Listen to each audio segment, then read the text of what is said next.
president of Rock Developments. Rocco, you're our first billionaire guest. Thank you very much. We're all Windsor rights. How do you own an NHL team? Nobody's going to give it to you at the end of the day. You've got to stand up for yourself. You got to shovel shit. You don't need it. There's a lot of people that are nervous about the real estate markets. A lot of people are still waiting for that major crash. We are in a housing crisis. Nobody's building affordable housing. Like, there's no place to do affordable housing. Is there a chance of Canada becoming the 51st state? I don't like a lot of the things, the values that Trump stands for, but he's running a country like a business. I like the idea of joining with the U.S., to be honest with you. We're going to get some good insight today. Are you looking to protect your wealth with gold and silver? Book a strategy session with myself or any of our precious metals experts. Click the link in the description below and get started today.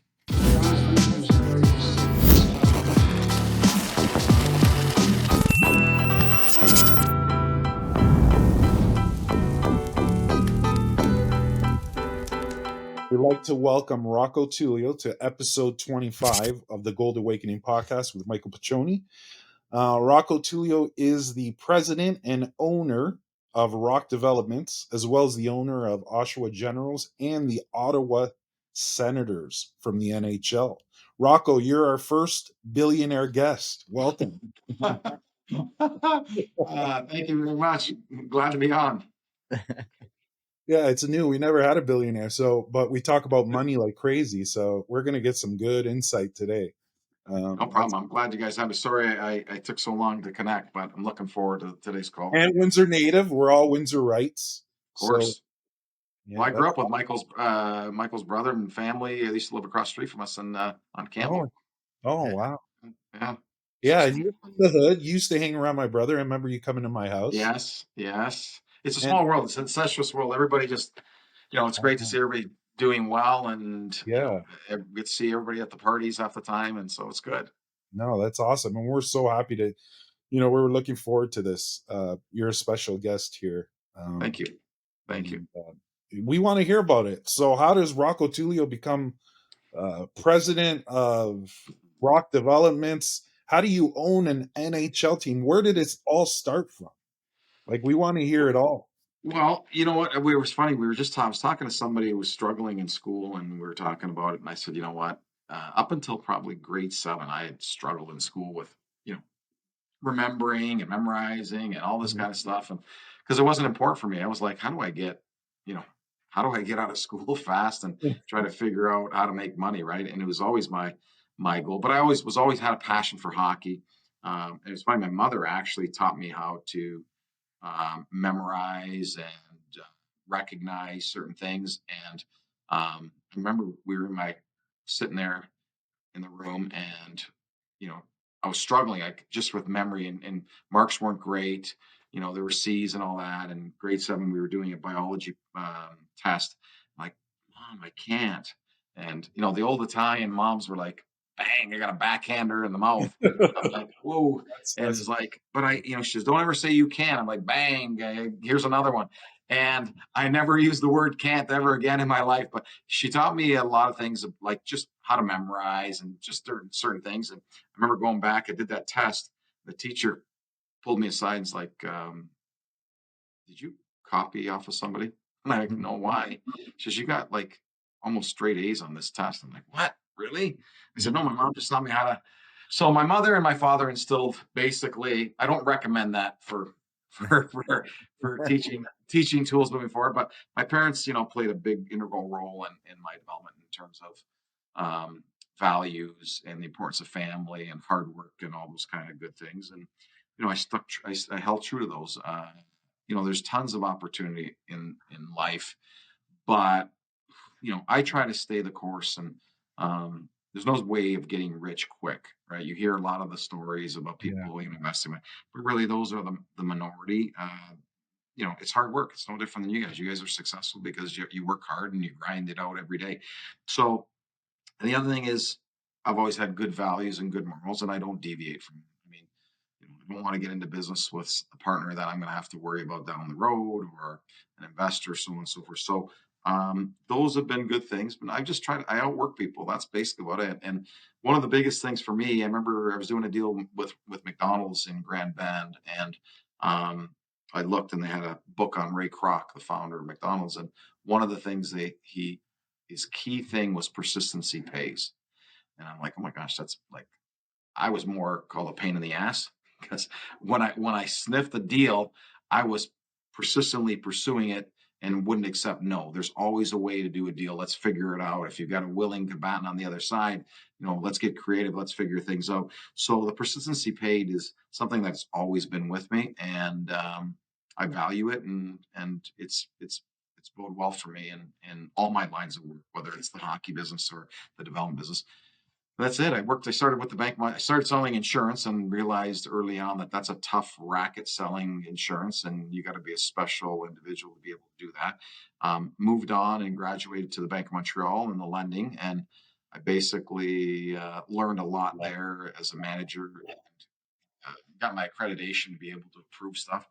And then decided that, you know what, I need to, the only way to really get ahead and make money is to really start businesses. And so started the health club business Yeah, I and remember in that. You got Windsor, into and the gym business. Yeah, yeah, yeah, and then that in Tecumseh, and we hit a market, we hit a pocket that was just ripe for the picking.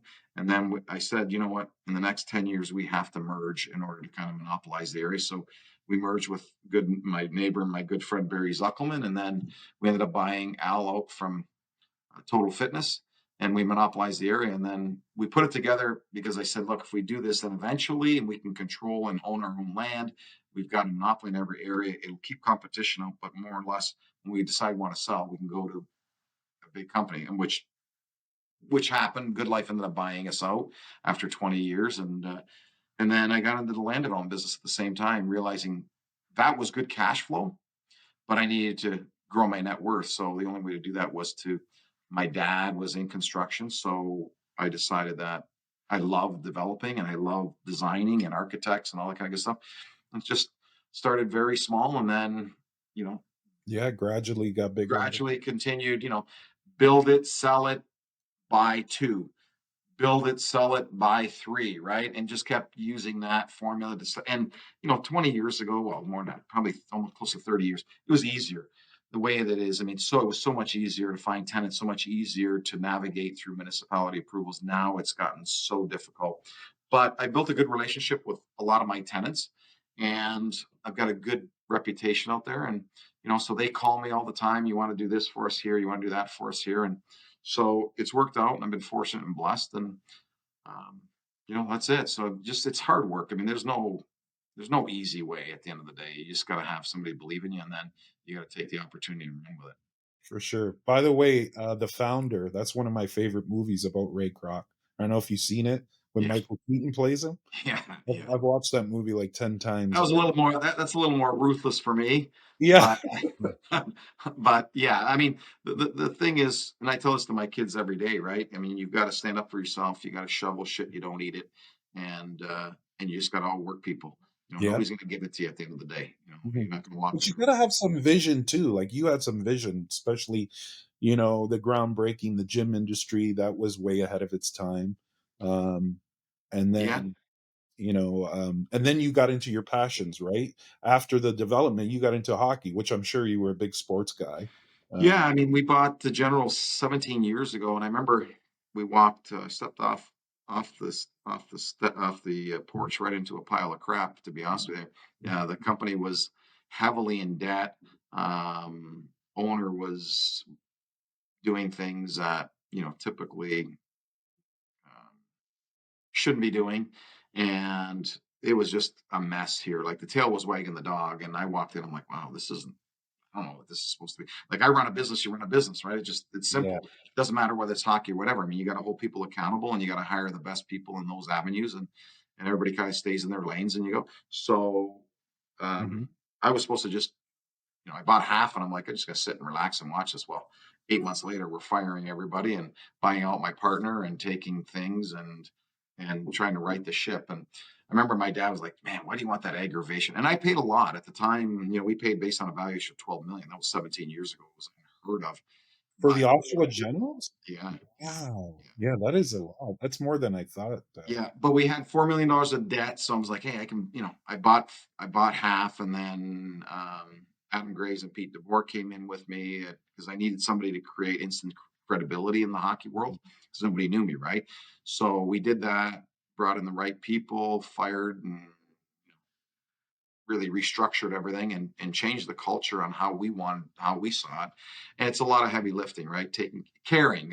You take care of people. At the end of the day, they wanna perform for you, right? So we did that from our employees as an extension of our family, and the same thing with our players. So make a long story short, fast track, and then I ended up buying Pete out because Pete was like coaching for the New Jersey Devils at the time, couldn't couldn't provide us the time that was required as a partner. And so Gravy's still a small partner with us, and John McMahon's a small partner, and I gifted a small percentage to my GM and my Nice. director of hockey ops. They've been with me for forever, and I control 94% of it. So it's fun, but it took a lot of heavy lifting. My mother was like, because we were coming down. I can remember I would drive down 4 hours on Friday, go back on Friday night. Ty was playing hockey at a young age. He would play hockey and then come back on Sunday afternoon, and we were back and forth. But we'd show up, and we had an owner suite. Well, everybody was sitting across from him. My dad was like, why is everybody sitting across from me? Shouldn't be sitting with you? I go, I don't know, this is weird. I don't know any of these people. I've tried to reach out to them. They think I got leprosy or something. And I'm like, they just avoid me like the plague. And they were just trying to, it was an old boys club. And so I came in and, so this is how it's going to be run. And if you don't like it, the door is there. And if you want to be part of something special, then let's do this. And so we basically gutted it and brought in the right people and turned the culture around. And now we paid off. The main priority was I didn't get paid. I took care of the people, and I paid off the $4 million worth of debt. And our franchise, one of the most coveted franchises now in junior hockey. And we've won. And when you win, that shows. You've won the Memorial Cup, right? We won that. Yeah, won the OHL championship. Yeah. Won a Memorial Cup, which is difficult, and try to win it again. And so you hire the right people, the best people possible, and it makes my job easy. So we're fortunate, and we've created a great brand. And now that valuation is probably 3-4 times what we paid for it. It's just escalating like crazy. So it's fun. I like this is where I have fun. And then obviously we're a hockey family. I've got a boy that plays hockey, and then I wanted to get into the NHL for years. And Mike Andler was a friend of mine, said, "Why don't you just come?" Because we were bidding on it against each other, and I was like, rather than driving up the price, makes sense for us to join. So got in, invested, and Mike's the big guy on the block, and he really drives it and runs it. And I provide my support. Like I said, I'm on the audit committee. I'm on the executive board. So it's fun. You get to know it. I mean, it's no different. Hockey's hockey. It's played at, it's the systems are the same. It's the same people. Just a lot more money involved. So it's been good. So Rocco, you've mentioned hiring the right people multiple times. Obviously, to me, I think that's critical, if not the most important. But what would you say is the number one most important thing to you being as successful as you are today? Well, for me, like to me, that's the most important. That's what that makes your life easy, and good people with good values that are hardworking. You'll automatically it just success. It breeds success. So for me, I don't hire friends unless they're the best in that area of expertise. So if you look at when we hire a lawyer, we try to hire the best lawyers for that area of expertise. If it's commercial law, okay, who's the best commercial law? If it's expropriation, I don't want the second best. I want the horse, right? If it's litigation, who is the best litigator out there? If it's lobbying, right, for something that we need, who are the people that are well connected, that have tentacles everywhere and reach. And it's the same thing in hockey, right? Who is the best GM out there? Who are the best scouts out there? Who has the winning pedigree? And those are things that I look for. And it's amazing how. And yes, you got to pay for it, and that's the part that hurts a little bit because you got to pay. But you want to keep good people, you got to pay. If you want to be frugal, that's usually what gets you into trouble. That creates turnover, and that's not what you want, right? So Those are that is the most important. And the people that are around me are an extension of my family. Like I treat them like gold. And we're hard, we're demanding. We're not condescending, we're not arrogant, we're not Sure. difficult people to deal with. We have an expectation, and we expect to meet that expectation. And don't come back to me with, well, I tried, I didn't try. No, try harder, go back, think out of the box, get creative, whatever, right? Whether you're dealing with municipalities or whether you're dealing with buying a piece of parcel.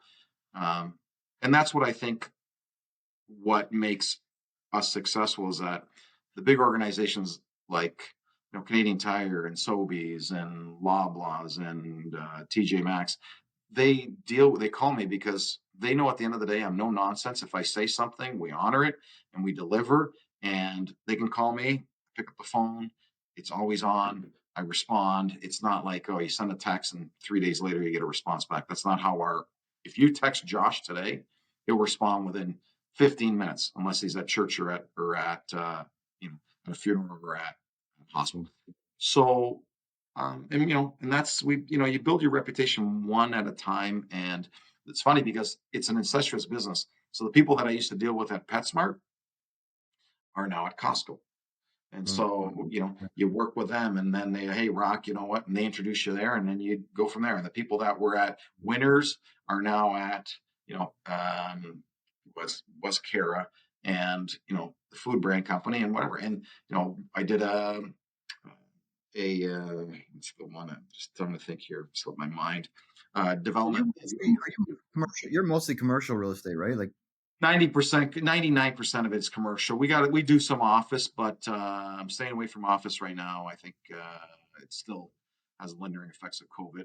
And then during COVID, I did a little bit, or sorry, after COVID, real estate was hot. So I did two big developments in LaSalle. And I always swore I did one 23 years ago, and I said, I'll never do one again. And okay, it was slow. So I did those two, and I'm never going to do them again. you know, they're great and they make good money, but it's just very time consuming and there's too many levels of bureaucracy and approvals and the amount of money you got to tie up. It's crazy. So let's talk about real estate a bit because it's obviously a huge topic, especially in Canada. There's a lot of people that are nervous about the real estate market. A lot of people are still waiting for that major crash if it even does come. A lot of people think Canada is in a real estate bubble. Obviously, on the not the commercial side, the private side. So, what are your thoughts in terms of opportunity? Like, would you still play the same game nowadays in today's world as you did decades ago when you started into real estate, or would you have a different approach? Are you still well, as optimistic as you were back then? I'm gotten back into the commercial side aggressively. So we're going aggressively after land, and people call us all the time because they know we can close and we can turn stuff around pretty quick. But it's harder than it ever has been to navigate through a lot of these. Like the government is putting, you got Ministry of Environment, so you got snakes and you've got species at risk and you got all this stuff. And it's not as simple as, okay, we've got a game plan, we'll move it, we'll fix it, the snake's there, we'll do this, we'll do that. It takes months, sometimes not years, to navigate through that. Then you've got archaeological, you know, now you've got traffic studies, now you've got storm reports. Now you got vibration studies, noise studies. It's incredible the amount of money and reports you have to do before you can even get into the ground before you get something rezoned. Whereas 25 years ago, we would draw on a piece of paper, a square box. We'd put 30,000 square feet on it. We'd put two little boxes out front, 5,000 square feet on it, and basically on a napkin. And then we'd go to the municipality of Lakeshore Tecumseh and say, look, this is what we want to do. Are you good with it? Yes. You know what? And then we'd hire an architect. We wouldn't have to do storm. We wouldn't have to do any architectural designs. We'd make sure here's the setbacks, and we would build. And the process was so much faster. We would do maybe traffic reports we'd have to do, but we'd never have to do all these other reports. And so I'm very optimistic with land. On the commercial side, the residential side scares me a little bit because the cost of land is so expensive, Right. and we are in a housing crisis. These young kids, great, they can save the money for the deposit, but then how do you afford to make the payment? So everything's $1 million. Like land is $300,000 for a parcel of land. Well, it costs you $300 a square foot roughly to build something nice. You're going to build not 3,000 square feet, even it's 2,000 square feet, 600 grand. Now you got 300 in land. Well, okay, so I'm going to put 200 grand down or 300 grand down. Well, a lot of people can't afford a $600,000 mortgage plus taxes and upkeep and utilities. So I don't know, because a builder buys land from a developer and it's 300,000 for a lot. Well, his costs to construct are high. So how do you? It's not like he's okay. It's 50,000. Okay, maybe build it for 850 versus 900. We're not talking one can build it for 400, another guy can build it for 800. So that's the part that scares me, and that's why I think you see these. Is it UDC or something like that, where you get, you can put two dwellings now on everybody's property, is what the cities are trying to do. And Right. in Oshawa, I had a home here. I sold it, and there's two families living in it because that's the only way they can afford it. That's the only way. It's Multi, unaffordable housing. This is like for the yeah, kids. It's yeah. like, who can afford $1 million home at this time, especially with these interest rates? It's not like it's free anymore. But where are you mainly invested in? Are you Canada only, or are you in the United Yeah, States? no, everything's in Canada. I'm starting now. We have a place, so I have a home in Arizona.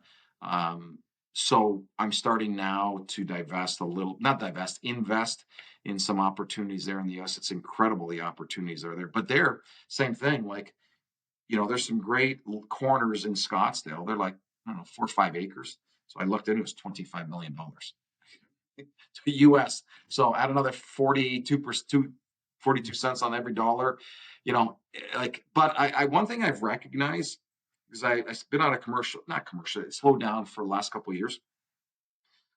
What tenants are paying now, like the Sobeys grocery store on Manning was like mid-teens, still on mid-teens. Now a grocery store, they're paying $25 a square foot.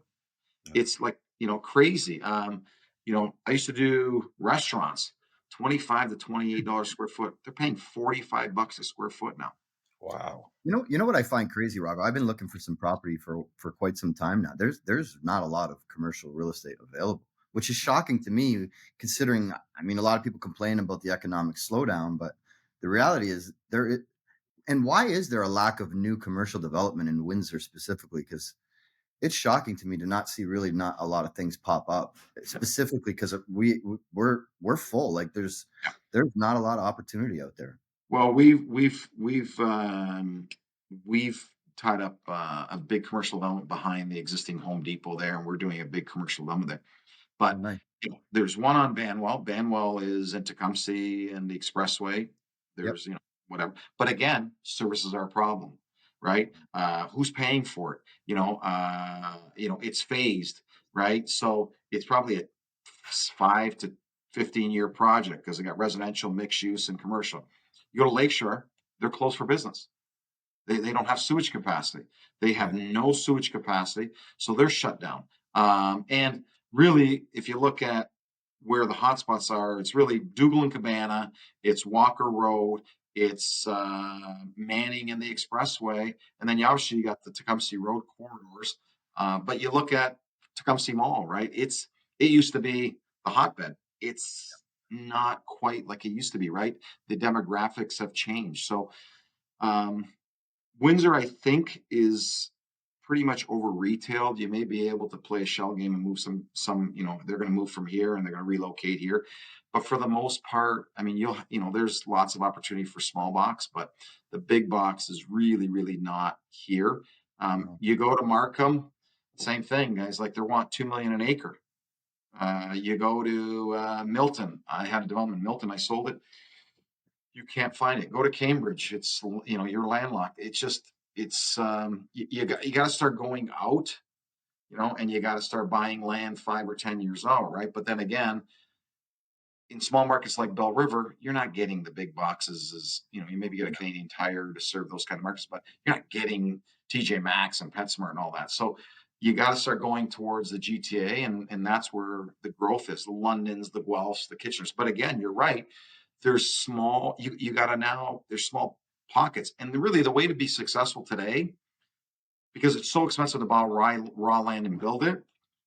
Where I made a lot of money was I had a relationship with Canadian Tire and Home Depot. So what I would do is, because I had a relationship with them, they were they were leading me on some of their sites that they were closing their old stores, like the Windsor Commons, right, which is next to the mall, which is where Party City is, and Pro Hockey Life.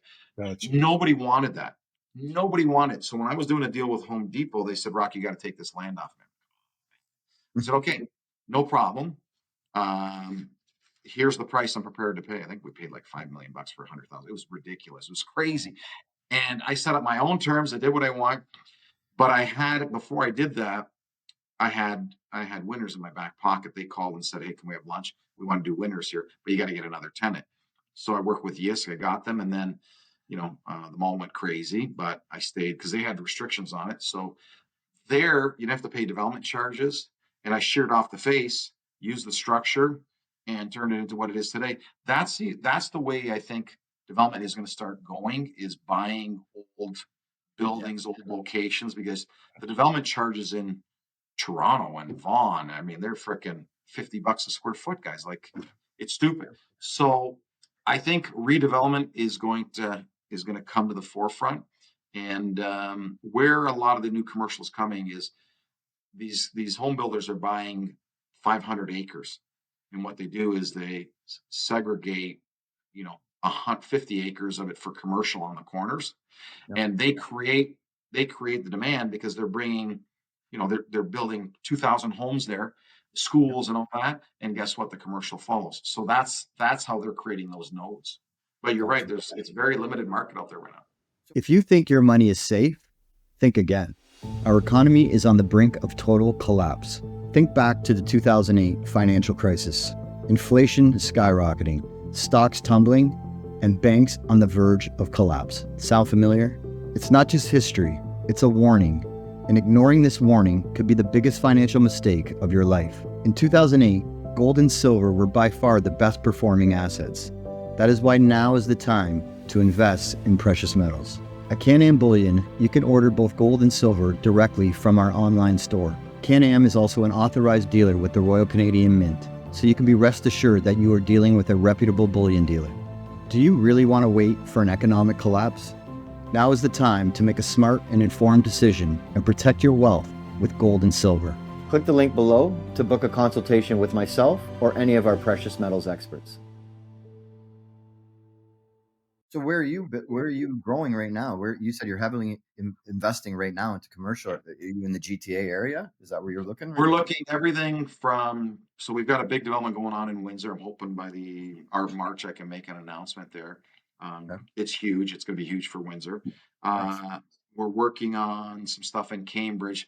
Now, the one in Cambridge is probably going to be a buy more than a redevelopment, but try to add some upside. But yeah, we're doing some stuff that is going to be. Just want to say, yeah, yes, please. So we're trying to find like London, Kitchener, Guelph, Cambridge, Milton, heading that way is where we're trying to find stuff, because that's where the most opportunity is right now. Rocco, speaking of opportunity, we've had past guests that were real estate investors, and some of my clients in the marketing industry that have done some branding for. I find the common denominator, all these real estate guys, lenders, they're all invested in the US. They tell me, they don't even own property in Canada. They say there's too much government intervention here. It's impossible to do business. And all their wealth is from the United States. But most of that investing is residential real estate, right, Marcello? Yeah, those are like people like that own like units, 56 units, stuff like that. But those are big investors. They say they can't make money here. It's almost impossible. It's getting more like if Now you have a big network. You seem to, you've been in the game for a long time. You have a big network. You seem to make it happen. But a lot, like I'm talking, these guys are successful. They're worth, $200 million, and they don't even own a property in Canada, but they're Canadian citizens. Yeah, well, that's like there's so much more land opportunity in the U.S. and there's tax advantages, and they make it easy. Like in the U.S., they put the infrastructure in for you for residential. It's there, and then you just here like we do it backwards. Like there's too many layers and levels of approvals, and it just suffocates and it just bogs things down. And and it's spending money. And when you spend money, you pass it on to the consumer. That's the ultimate thing. Like, that's just the way Yeah. it is. Nobody's doing this. Nobody's building affordable housing. Like, there's no place to do affordable housing, guys, unless somebody buys land for $1,000 an acre and it can get somebody to service it for 10,000 an acre. You're paying hundreds of thousands of dollars for land, and that's going to be passed on to the consumer. Yeah. So we are looking into the U.S. to be a little more aggressive. Hopefully, our government stands pat on our capital gains and doesn't change that, because that's just going to kick the crap out of our economy. And, like I say, they're my best partner. When you need money, they're not there.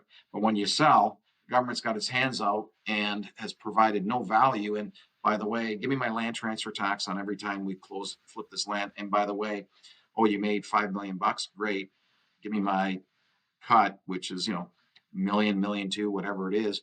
That's the problem. So if they increase that, again, you look at the amount of tax you pay. You pay property tax, you pay HST, you pay tax on food, you pay tax on clothing, you pay, you pay tax on land transfer tax, you buy, capital gains. I mean, it's crazy the amount of, you pay it on your income. It's stupid.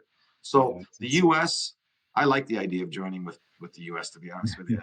Yeah, that's what my segue was going to be. And me and Michael want to talk about this. We've been chatting about it. Is there a chance of Canada becoming the 51st state or something similar to the EU Union where, all this Trump, you thought it was a joke at first. Everybody doesn't take Trump seriously. He's always tweeting stuff. But now it's like, it's in the news and he's constantly talking about taking us over by economic force. I believe where there's smoke, there's fire. Yeah. I would think, for me, I would love to join. I know everybody's like, if you don't like Canada, if you want to join, get out of our country. No, I'm sitting here telling you, as long as they don't charge us tax on the sale of our principal residence, which is, I'm sure there are other little things here and there. But to me, how is it bad? Like, now we don't need, now there's no borders. We can go back and forth. We don't need, all this stuff. But our dollar just got 40% stronger. And again, to use in the US. So now I can go take my money Canadian. It's equal. I can go buy more land in the US, and I'm not taking it at a discount. So for me, there's advantages. And I don't know enough of the inner workings between the two countries. You don't know all the taxes and all that kind of stuff, where the pros and cons are. But high level, I think it's worth at least going down that path and seeing what's available. How does that even happen though? Like, who would have to approve that? Like, to me, it just seems like such a difficult. Like, when's the last time that something like that has even happened? Europe, it's happened, right? That's just with the currencies, though, right? There's Italy's still Italy. They just merged their currencies together. So, I mean, Trump's talking a whole different story. He's not just talking about currencies. He's talking about. I think a scenario like Europe would be more likely to happen here. That's just like you said. I don't even know how you would go about it. But apparently, the status of Canada, like we're on the brink of an economic. We're desperate, and we should be like Dubai. We're the richest country in natural resources in the world. We should be thriving here. How are we? And our dollar's the Canadian peso now. You guys know the answer to that. I mean, it's the people that are in power, unfortunately. Yes, we don't have good leaders. We've never had good leaders. I don't think well, the problem is, I don't like a lot of the things, the values that Trump stands for, or some of the things he says, but he's running a country like a business, and he's holding people accountable. And hey, Canada, we give you $200 billion, or you rely on us for $200 billion. Well, hey, the gravy train's coming. So now all of a sudden, whoa, that's changed. Now it's becoming business. And I like that position because, you're a businessman. You can relate to that. Yeah, the golden goose is, is coming to the gravy train's coming to an end, right? And he's looking at strictly at business. I'm going to try to keep taxes down and make it the greatest country in the world again. So how he goes about it, how he's going about it this second time around, he's hiring the right people. He's, you got Elon Musk, doing certain things. He's got good people around the table. And if he can push the right buttons and keep them, put a little filter on things, I think the U.S. is going to be better for it, and we're going to benefit from it. But I'd like to see it. I'd like to see what the pros and cons of that are at the end of the day, and I think it would be an exercise that'd be well worth going down. Mm-hmm. Definitely. Which leads us to, Michael, you want to elaborate on this. Where do you see like the Canadian dollar and the American dollar? I mean, these guys are printing money like crazy. That's someone like you should be more scared because you got a lot of it. So how do you protect it? Like, Yeah, I think this is a global crisis. This is not a Canadian specific crisis. I think every single currency in the world is collapsing in front of our eyes. We're not really noticing it. All you have to do is look at the price of gold and look at the price of Bitcoin. I think those are your two biggest indicators of how quickly the dollar is falling. So I always tell people, don't look at it as gold price going up or Bitcoin price going up. Look at it as that is the dollar losing value. So I think that trend is going to continue because I think the inflation is going to continue to get worse and worse and worse because they're going to have to continue to print more and more money. At the end of the day, the governments are bankrupt. The banks are bankrupt. The system was designed this way. It's a debt-based economy. It can only grow if more debt is issued. So, I mean, the future is not bright for any country when it comes to inflation. And the reality is, that's why I am so passionate about gold and silver. Gold and silver are the best hedges against inflation, and they always have been. If you look at the 1970s, real estate and stocks performed very, very poorly, where precious metals went absolutely crazy. Gold went up 25 times, silver went up 41 times, where real estate and stocks only went up 100 to 200%. So that's kind of the decade I think we're living in right now. Very high inflation, slowdown in the economy. That's kind of how I see the trend continuing. I think people are going to find it more unaffordable to live going forward. I think it's going to be harder and harder and harder. I don't see some big thing happening that saves everybody. I just feel like it's going to get harder for the middle class.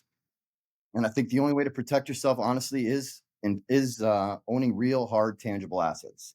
So gold, silver, real estate. I'm not as big of a fan as real estate as I am precious metals, just because of the time period we're in. I think the best days of real estate are behind us. Personally, I think the reason real estate did so well for 40 years straight is because interest rates came down from 15% to near zero.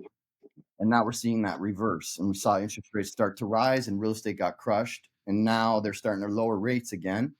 But that's temporary. They can't lower rates forever. Yeah. All that's going to do is cause more and more inflation. So they're in a really bad spot when it comes to what the next steps are. You either raise interest rates to save the dollar, but you're going to collapse the economy in that situation, or you continue to lower interest rates to try to keep the economy alive, but all that's going to do is create more inflation and make it more unaffordable for the middle class to live. Yeah. So we're in a really, really tough spot, in my opinion, Rocco. So I don't know what your thoughts are regarding that, because I kind of think a little bit outside the box when it comes to traditional investing and where we actually sit right now, opportunity-wise. So I don't know, what are your thoughts in terms of? I think you hit the nail on the head. I think the price, just the day-to-day ability to live, the affording, to be able to afford things, it's crazy. Like, I never used to look at the bill when I used to go to a restaurant. Now it's like, what? What? So, like yeah, $40 for eggs, and I it's know. Even shocking. you notice it, and Yeah, you got a gazillion dollars. That's how yeah. bad times are. It is shocking, but I agree with you, Michael. At the end of the day, I don't know how we're going to get ourselves out of it, because housing to me is the part that is become unaffordable. Food and all that, because everything, they raise minimum wage. Okay, all you're doing is we're passing it on to the consumer. So now we're at $17 an hour. Okay, so now everybody's making 34 grand a year. Well, okay, I got to pass those costs on to my cost of my food, or everything goes up. It's just a vicious cycle. So I don't know how we got to get to a delicate balance. I think interest rates are going to continue coming down. I don't think they'll get down to where we were pre-COVID.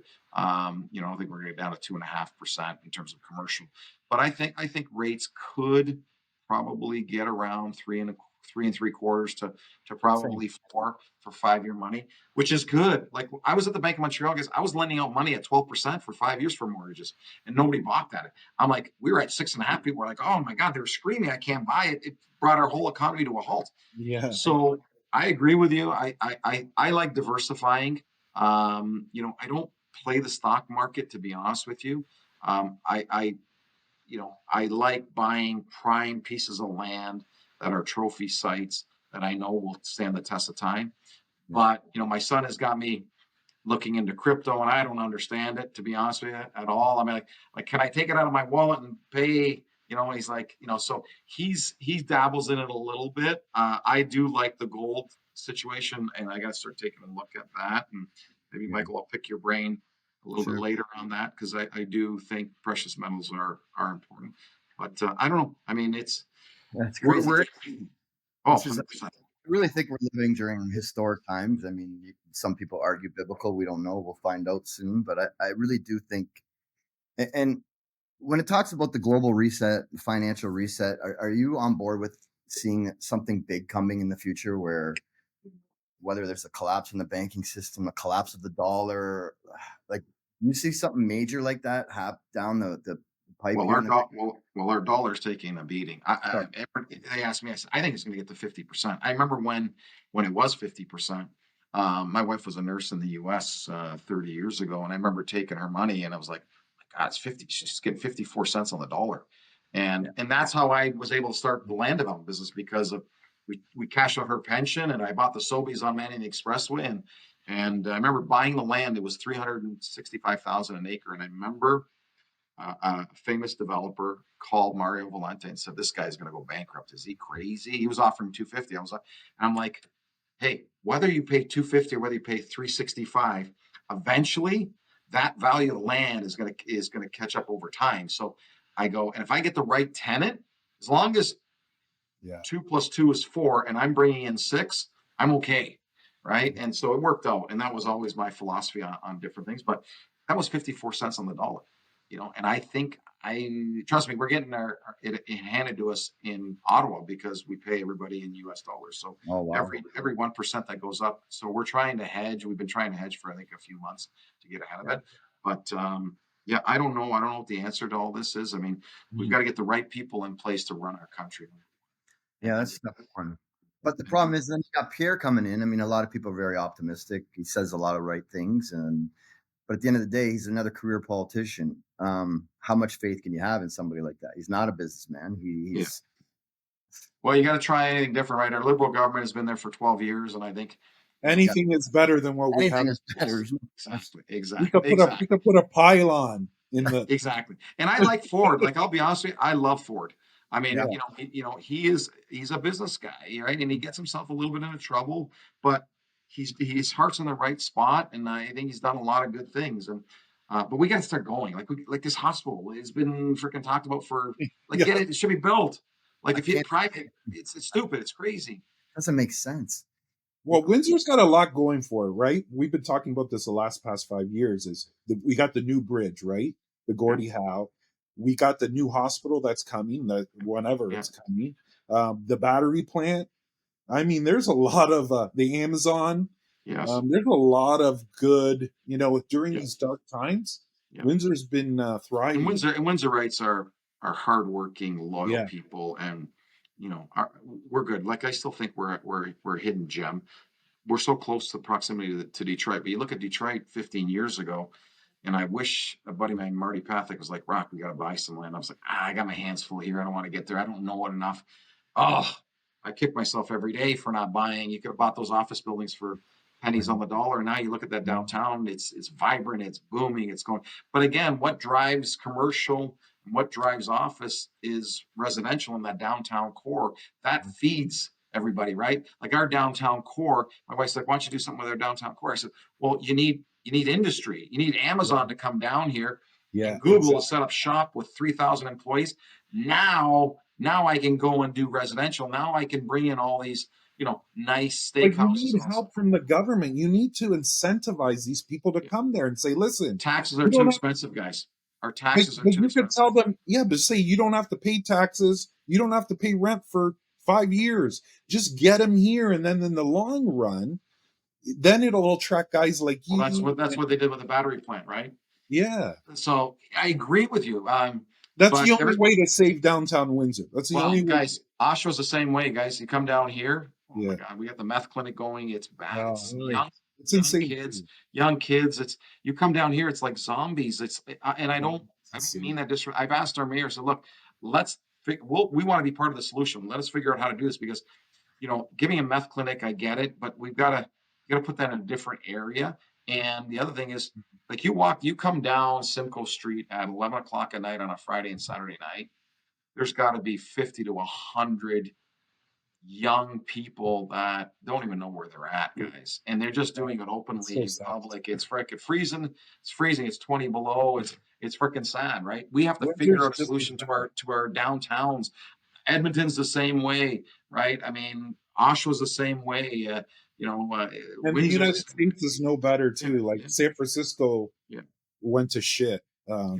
Tons of beautiful. What is the solution? Because everybody seems to be lost when it comes to downtown Windsor. Nobody really has faith, even though you can put real property there right now. Nobody wants to touch it. And I guess nobody really has faith in the downtown core in the future. Like, so what has to happen there? I mean, do you just need Well, somebody you said like it. You need yourself to come in? corporations. Yeah, What's that? you You need need, big industry. You need you need like big industry. You need big corps like Amazon to do an Yeah, but office. how do you bring? well, The Because I think government's got to incentivize it. you can go there. If I own these companies, I don't want to open up But shop. if I tell you, Amazon, guess what? You don't have to pay rent for 5 years. You don't have to pay taxes. We'll take care of it. yeah. They'll come. They're like, okay, so no Who, rent. who would actually be making those calls to Well, Amazon? I'll be honest with you. I've dealt with Drew Dilkins, and I think he's been outstanding. Really?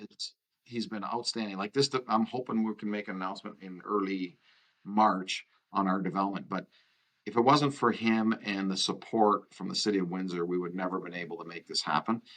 He's been instrumental. So they need more mayoral powers to be able to do certain things like that. It shouldn't be federal, provincial. If I know my downtown better than anybody, if I want to go and I want to fly to Google's head office or Amazon's head office or Elon Musk and saying, hey, what would it take to get you to come to Canada? Ooh, well, first of all, taxes are too high. Okay, I'll take care of that. Well, you know what? I need to be able to afford to have a plant there. Great. Wages, I can't do, here's what I can afford. I need them subsidized. Okay. But I'm going to bring you 5,000 people to your downtown core and you'll use that as a loss leader, but you can make it up on everything else, right? Now you're going to get, offices, you're going to get residential, you're going to get your downtown thriving again. We're going to drive it, but we're going to get the benefit of everything. And if you can do that, so that's where I think it has to be. You have to give these mayors more powers because they know it that their downtowns and their communities better than anybody. Why are we going to the provincial federal government? I agree with that. Give them more power. Yeah, Yeah, it's true. They're limitless, right? Or they're limited because yeah, they really can't exactly. make stuff happen. Yeah, so Um, that's it. yeah. So on the crypto side, let's just touch on that quick because I've been in the crypto space for about 8 years now.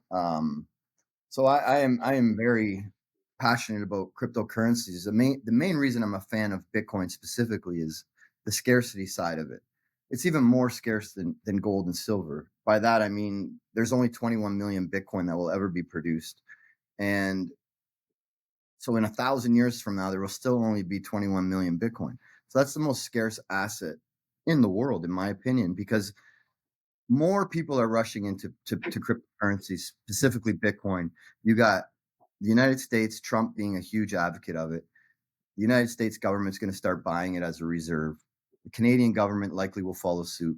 Europe has been talking about buying Bitcoin as a reserve. You got all the biggest financial institutions in the world, the BlackRock, State Streets, etc., all buying Bitcoin. So we're still in the early stages. A lot of people feel like they missed the boat because Bitcoin's 100,000 US, and they're like, "Well, it's too expensive. I don't want to buy it now." The reality is, the upside is astronomical, in my opinion. I think eventually Bitcoin will be into several millions of dollars because, again, it's such a scarce asset, and as more people buy it, the price has no choice but to go up because you can't produce more of it. Like our fiat currency, they're printing trillions of dollars every year. That's why you're losing value. Bitcoin's the opposite of that. Bitcoin is the opposite of inflationary. It's deflationary. So the price has no choice but to go up as long as the demand goes up. And it's pretty obvious that demand is going to continue to grow in the months and years to come. So, Yeah. I mean, I think it's an exciting space, and I know you're new to it, but I definitely think it's something that I think everybody should take seriously as an investor, because it's not going to go away, in my opinion. It's something that's just, as we go more digital. I mean, I think that's the plan of most countries around the world, is to go digital. There's a lot of talk about central bank digital currencies as well, moving away from the cash system and moving to a digital system. And Bitcoin will be a competitor to that system. And I think eventually, in the end, hopefully it's the winner and it's not these central bank digital currencies. But Well, I think you're bang on. That's why I got to sit down when Ty comes back in the off season. I got to sit down so I can educate myself, because he understands it more than me. But I think the reality is that just people don't understand it.